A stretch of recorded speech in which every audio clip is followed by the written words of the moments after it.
Mais uma dica de direito para vocês. Se inscrevam no canal, ative o sininho e dê sua curtida.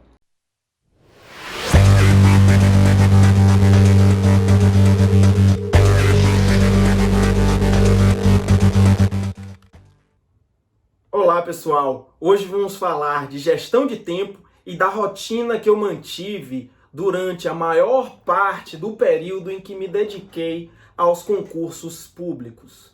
Gestão de tempo e rotina.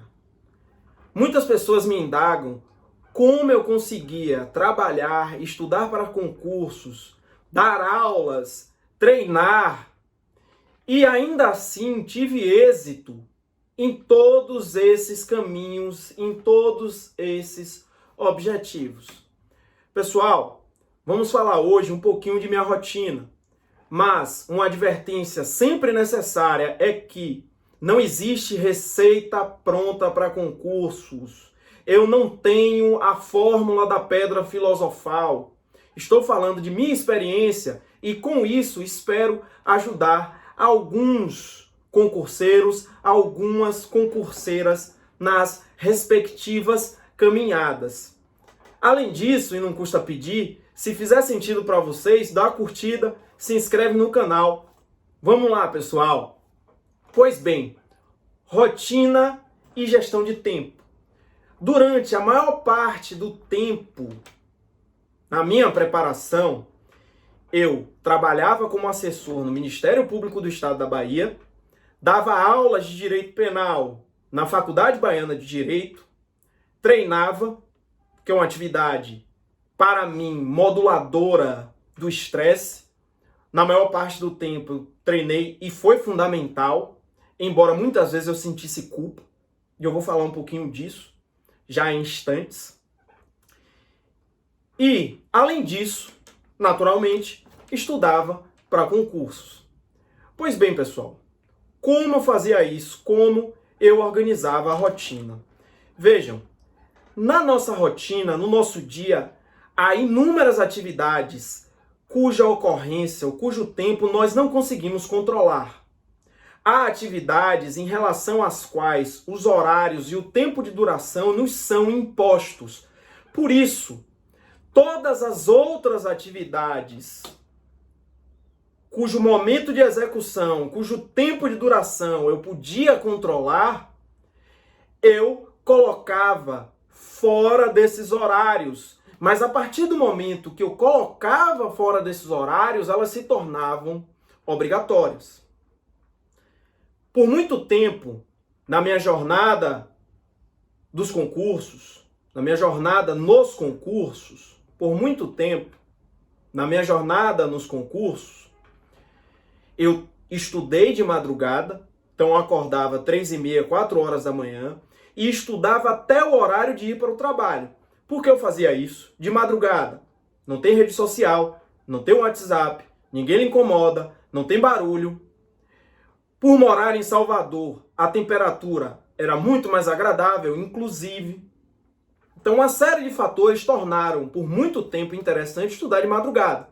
Então, eu estudava de 3h30, 4 horas até 8, 8h30, 9 horas, a depender do horário que eu tinha de estar no trabalho. Ia trabalhar. Do trabalho, eu ia para a academia, ou no horário do almoço, eu ia para a academia e voltava naturalmente a trabalhar. Depois ia para casa, descansava e repetia. Isso era viável, claro, porque eu tinha um certo horário de trabalho. Muitos estarão na advocacia e perguntarão, como é que eu faço isso? Eu às vezes entro no escritório e quando eu vejo já estou há 10 horas lá. O melhor é que vocês estudem antes.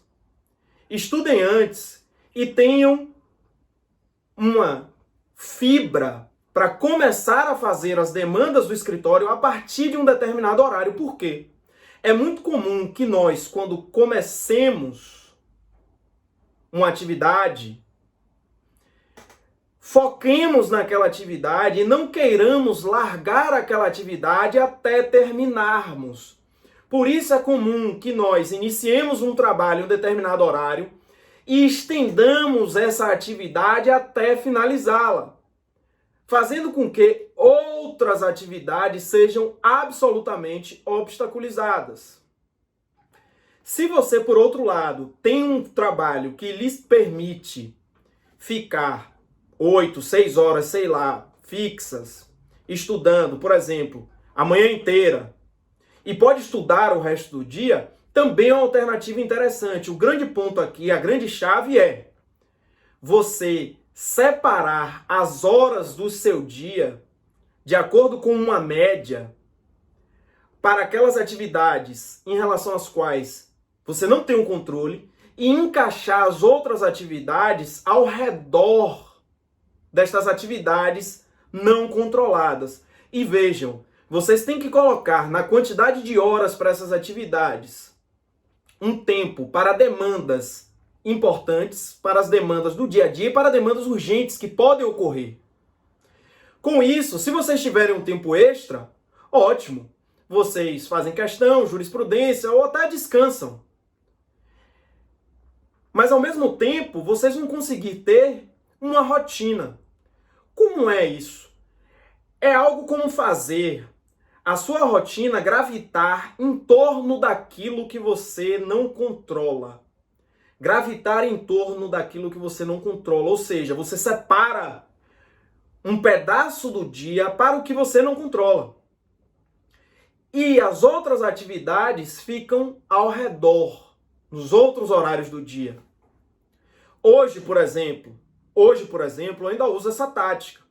Então, há dias na semana em que sempre há pauta de audiência. Eu não prevejo na minha rotina semanal estudar nos dias em que há pauta de audiência. Há dias na semana que eu separo para fazer os peticionamentos em bloco dos prazos, que não sejam urgentes.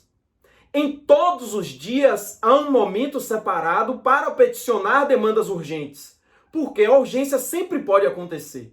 Se ela não acontecer, ótimo, eu tenho mais um tempo para estudar, fazer o que me aprouver. Mas se ela acontecer, eu tenho um momento separado. Significa dizer que eu planejei minha semana de sorte a ter tempo para fazer o protocolo dos prazos, para fazer as audiências, para protocolar as petições urgentes diariamente e ainda treinar, estudar, fazer outras atividades que eu queira. Essas outras atividades vão sendo todas alocadas nos horários e nos dias em que eu vejo que não acontecem coisas incontroláveis. E pessoal, quanto mais vocês respeitarem essa rotina, menos acontecerão coisas incontroláveis. Porque vejam, como eu tenho o dia de protocolo dos prazos e os prazos precisam estar feitos naquele dia para protocolar, eu não fico devendo prazo. Um prazo que vocês devem é uma demanda que antes era importante e depois se torna urgente. Você tem que largar tudo para fazer. Isso acontece muito pouco na minha rotina. Então, se eu tenho um horário também para fazer, por exemplo, as tarefas do alemão, que é uma das coisas que eu estudo hoje, eu não vou tornar esta tarefa uma demanda urgente. Eu não vou precisar fazer na correria. Como eu não preciso fazer na correria, eu não preciso adiar a aula porque não fiz a tarefa. Vocês conseguem ver? Há uma cadeia de acontecimentos que termina respeitada quando se segue essa que, para mim, é uma dica muito básica. Então, rotina de estudos e gestão de tempo. A minha dica é: separe no seu dia o horário das demandas cujo tempo de duração e momento de ocorrência vocês não conseguem controlar. Mas como assim, Rudá? Se eu não consigo controlar, como é que eu vou prever? Veja.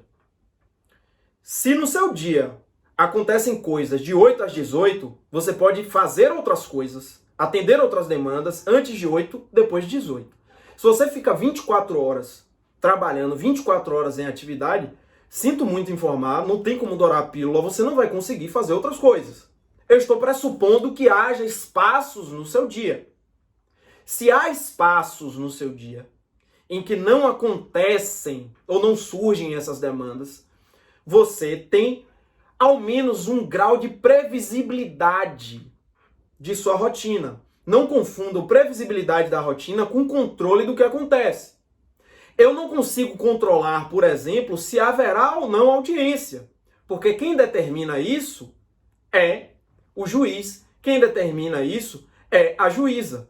Mas eu consigo prever com algum nível de eficiência quais são os dias de preferência dos juízes para que haja audiência e por quanto tempo ocorrem essas audiências. E aí eu vou encaixando protocolo de prazos em outros períodos, vou encaixando protocolo de urgência nos outros períodos, e ao redor dessas demandas, cujo controle é muito mais baixo, eu não controlo se vai abrir o prazo ou não. Ao redor delas, eu coloco as atividades que eu posso controlar. Então eu coloco o treino, eu coloco o estudo do alemão, enfim, outras atividades. Então é isso, pessoal. Espero que ajude vocês esse compartilhamento de experiência. Eu estudei por muito tempo de madrugada, depois eu precisei chegar mais cedo no trabalho, estudava à noite, então eu também precisei estipular nesse período um horário máximo de trabalho. Não, a partir daqui eu não trabalho mais, que é um risco. O risco disso é chegar mais cansado nos estudos ou ceder àquela tentação de ficar fazendo mais coisas do trabalho. Envolve um outro tipo de disciplina, é a disciplina de largar o que está fazendo. Então, espero que esse vídeo ajude vocês. Deixe seu like, inscreva-se no canal. Tamo junto!